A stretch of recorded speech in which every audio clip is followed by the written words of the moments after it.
Hello folks, MEZ here. It's been a little while since I've done one of these. I've been, I guess, rather busy. I've had essays to do and things, and it's been a little difficult to get the YouTube content going, but you know what, it's not slowing down anytime. We're just going to get right back into it. Let's start talking about some video game stuff, and today I think I'm going to talk about backlogs, because it is an interesting phenomena that has occurred within, I don't know, the last maybe 5-6 years is really the idea of the backlog has become a big deal, and it's something that I feel a lot of people who play video games suffer from, so let's have a little bit of a chat about it. So if you're not familiar with the concept of a backlog, it is essentially the state of being in which you have way too many video games to play, and you don't know which ones you should play first, and therefore you sit back and don't play any of them. You know, this really started for me when I got into Steam, when I got a PC, and there were just sales out the wazoo. The first Steam sale that I partook in, I spent around maybe £40 to £50, but I got a bunch of games, like at least 30 games out of that exchange, which is just ridiculous when you think about it. It's like every game, the major new releases these days usually cost, you know, in the UK about 40 quid, and I'm getting 30 games of like really high quality for that amount, which was just crazy. And so at this point I'm kind of settled that I have so many games, I'm probably never going to play them all, but I do want to kind of clear my way through them, want to get my way through my backlog. So how do I approach doing that? What do I go about? What tools do I use to kind of help myself navigate these murky waters of the backlog that I've now found myself a part of? So an important website that I've found that I think is very useful is called Backloggery.com. Now what this website allows you to do is to make an account, and you can add every single game that you own to their system. You can tell it that you have not even started the game yet, that you've beaten it, that you've 100%ed it. There are loads of different tiers in which to kind of catalog your collection, and the great thing about it is it has a system where it's like, okay, it'll show you a nice little bar, nice little graph, some pie charts about what you've completed, what you haven't even started yet, and break it all down by system. So you know, you can put on your your Nintendo stuff, you can break it down by Wii, DS, everything, put some PS2, and it will have a nice little breakdown and show you every single thing in your collection.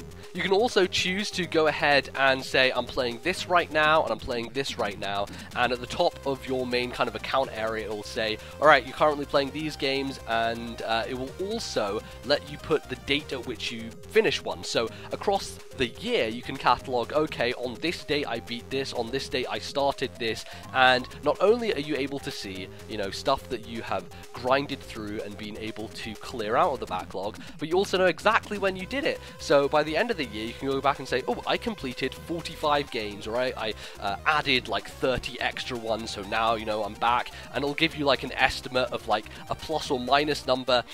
Every game you add will become a minus number, every game you beat will be a plus, and so you'll get an average at the end. Were you on top of the backlog, or did you fall even further behind because you just bought a bunch more games that you have no chance of finishing? Another thing which I found really cool is on NeoGAF there is a thread every year which is the 52 games in a year challenge. Now obviously there are 52 weeks in a year, so what this game aims to do, I guess this challenge aims for you to do, is to beat a game every single week of the year, which sounds ridiculous and absolutely insane for some people, but it's kind of a fun little experiment to go along with. And I actually made a post in that thread of my own, claimed a post, and every so often I'll go in there when I've beaten a game, type up a little thing about it and have a big list, and at the end I can go back and kind of skim through all these, and it's like kind of a mini impressions area for my own games, where I'm thinking like, I can't remember what I thought of that when I played it back in February, at the end of the year, and if I go back to this thread I can see what I typed up about it. It's really cool and just a neat thing. Of course, not everyone can become a NeoGAF member. It actually takes a long time. You have to have a specific email address, but hey, if you are on GAF, then it's a really cool thing to take part in, and I may not finish it this year. I don't know if I will. I've taken on the challenge of many long games. Persona 4 Golden I'm playing right now, that's going to take up a very long time, so maybe trying to get some shorter ones in there, and really just the idea of finishing stuff and getting stuff completed is just satisfying, and I enjoy that aspect of it. Now, if you're going to go after finishing a backlog, you need a plan of attack. So this is what I'm going to recommend for people out there. If they want to grind through and hopefully finish a lot of games they have, here's what I kind of try and attempt. what I usually do is I'll take a long game and a short game and play them simultaneously. The long game obviously will be passed out over many weeks and months, and short games will come and go. So as I keep one long project on the go, I'm always switching it up with the short game and having something new and something fresh to come in, so that I'm not just stuck on a single thing for a really long period of time, because that can get you bogged down and you can be really stuck in the mud about it and think, oh no, I'm not completing anything, I'm just going on and on and on. And that's what I've done at the moment. I've got Persona 4 Golden going in the background, I'm absolutely loving it, but I like having different experiences to throw in there as well. You don't want to be tackling 3 JRPGs at the same time. That's insane. Never do that. That is completely ridiculous. But you can have one JRPG going and then throw in a platformer, throw in a first-person shooter, get another short indie game in there, and eventually you will start cracking through these as time goes on, not only beating out the small games, but also finishing the really long ones. And I'd also advise you to go after different genres. You can really get yourself stuck in the mud if you play platformer after platformer after platformer and never shake it up. Throw in a strategy game, throw in something like a third-person shooter or a shmup or anything really out there and different, and it will really be for the better, because when you're mixing up your genres, you're getting new and different experiences, and that's kind of one of the best things about games in general. You want to get a nice varied palette, and you know, maybe try some new experiences. Last year I had a great time checking out things like Titanfall and Hearthstone, which were completely outside my comfort zone and things that I just didn't want to touch before, but now I'm really open to and accommodating with. So if you want, go ahead and do that, and I think it's a nice way to tackle getting rid of some of those games on your backlog. Now, if you want to see what I have been playing recently and the games that I am completing, you can check out my Backloggery. It will be linked in the description below, so just go ahead and click it, and you can also follow me on there, make your own account,